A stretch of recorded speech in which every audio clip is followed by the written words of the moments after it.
আমিরে জামাত ইতিমধ্যে আরো কয়েকটি প্রোগ্রাম নিয়েছেন। উনি এখান থেকে ফেলানির বাড়িতে যাবেন। তার এই সময় শিডিউল দীর্ঘায়িত হওয়ার কারণে সাংবাদিক বন্ধুদেরকে নিয়ে আমরা আশা করছিলাম যে আমিরে জামাত সাংবাদিক বন্ধুদেরকে নিয়ে একটু মত বিনিময় করবেন।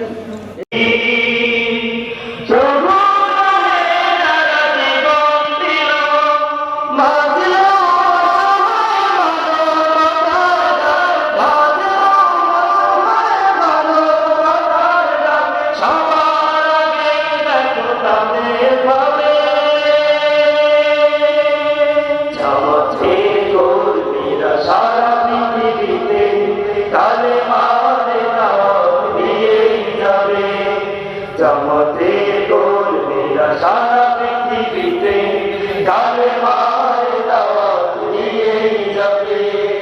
ভয় ভীতি কারাগার ফাঁসি মঞ্চে তুলে